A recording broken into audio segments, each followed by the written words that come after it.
Salam, hər vaxtınız xeyir olsun mənim əzizlərim. Allaha çox şükürlər olsun ki, mən azadlıqdayam və bir çox məqamlar var ki, onlara aydınlıq gətirmək istəyirəm.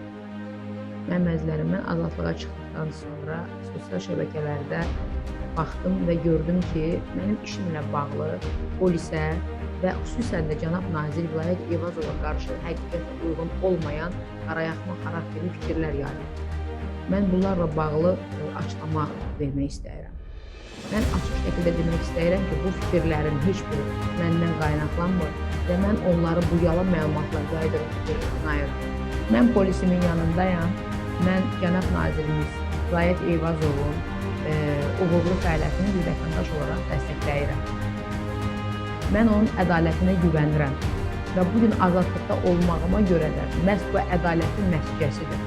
Buna görə də bir vətəndaş olaraq bir daha cənab nazirimizə səmimi qəlbdən öz təşəkkür edirəm. Və fürsətdən istifadə edərək onu da demək istəyirəm ki, mənim işimlə bağlı bəzi məqamlar var ki, mən şəxsən cənab nazirimizə çatdırmaq istəyirəm. Eyni zamanda da ona birbaşa istəyirəm. Və cənab nazirimiz, sizdən xahiş edirəm, bir vətəndaş olaraq